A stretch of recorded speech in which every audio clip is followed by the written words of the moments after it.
Hello viewers, welcome back to my YouTube channel. তো তোমরা যারা বিপিএসসি টিআরই 4 পরীক্ষা দিবে তাদের তোমরা যে কোনো সাবজেক্টেই হও, বাংলা, ইংরেজি, ইতিহাস, ভূগোল, যে কোনো সাবজেক্টেই হও, তোমাদের সকলকেই কিন্তু তোমাদের যে ভাগ টু সামান্য অধ্যয়ন বিষয়টা আছে সেটা কিন্তু তোমাদের সবাইকে পড়তে হবে। চলো আজকে তোমাদের যেটা করাবো সেটা তোমাদের হচ্ছে বিহারের বিভিন্ন মন্দির, যে মন্দিরগুলো পরীক্ষায় আসার সম্ভাবনা খুবই বেশি, সেই মন্দিরগুলো সম্পর্কে আজকে করাবো। ম্যাপের মাধ্যমে তোমাদের বোঝানোর চেষ্টা করবো। এখানে দেখো বিহার কা সমক মন্দির, অর্থাৎ বিহারের প্রধান মন্দিরগুলো কোনগুলো এখানে আমি দিয়েছি। এখানে দেখো হরিহরনাথ মন্দির সোনপুর, এই হরিহরনাথ মন্দির সোনপুর তোমার সারণে অবস্থিত। তারপর দুইয়ে আসছে তোমার চৌমুখী মহাদেব মন্দির বৈশালীতে অবস্থিত। তোমাদের দেবকুলিকা শিব মন্দির অবস্থিত, এখানে ছোট্ট হয়ে গেছে তো যেহেতু জেলাটা ছোট, এখানে শিবহর এখানে লিখে দেওয়া হয়েছে, ঠিক আছে। তারপর আছে রাম জানকী মন্দির অবস্থিত তোমার সীতামঢ়ীতে। তারপর নেপালি মন্দির, এটা অবস্থিত কিন্তু বৈশালীতে। বৈশালীতে তোমরা দুটো মন্দির পেলে, এক চৌমুখী মহাদেব মন্দির, দুই নেপালি মন্দির, ঠিক আছে। তারপর এখানে আছে কুশেশ্বর শিব মন্দির, এই কুশেশ্বর শিব মন্দির তোমাদের দরভঙ্গাতে অবস্থিত।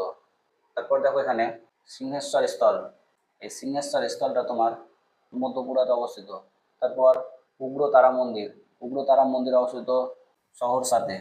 তারপর এখানে দেখো আজগবিনাথ মন্দির, এটা অবস্থিত ভাগলপুরে। তারপর এখানে দেখো পাটনা, এই পাটনাতে তোমার এক অবস্থিত কালী স্থল, দুই বড়িপাটান দেবী মন্দির, তিন ছটিপাটান দেবী মন্দির, ঠিক আছে।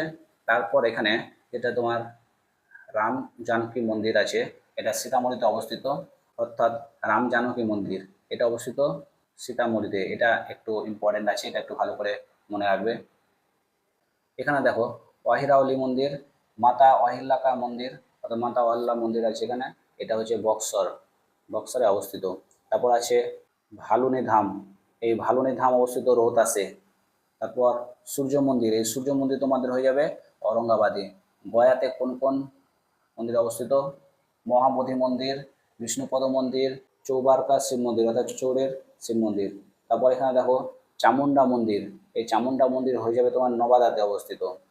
তারপর দেখো চণ্ডিকা দেবী মন্দির, এটা অবস্থিত তোমার মুঙ্গেরে, মুঙ্গের জেলাতে অবস্থিত চণ্ডিকা মন্দির দেবী, এটা একটু ইম্পর্টেন্ট আছে এই কোশ্চেনটা, ঠিক আছে।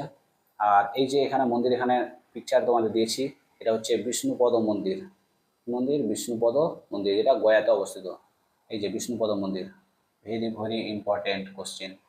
তো আজকে থাক এই পর্যন্তই, দেখা হবে নেক্সট ভিডিওতে। আর তোমাদের বলি, এই চ্যানেলটিকে তোমরা অবশ্যই সাবস্ক্রাইব করে রাখো এবং সকলের সাথে শেয়ার করো, এবং কমেন্ট বক্সে তোমরা বলো তোমাদের যদি এটার যদি হিন্দি ভাষাতে অসুবিধা হয় কি ইংলিশে, তাহলে তোমরা সেটা কমেন্টে জানাবে, এবং আমি তোমাদের ইংলিশ ট্রান্সলেট করে আমি তোমাদের হোয়াটসঅ্যাপ হোক কিংবা টেলিগ্রামে হোক দেওয়ার চেষ্টা করবো।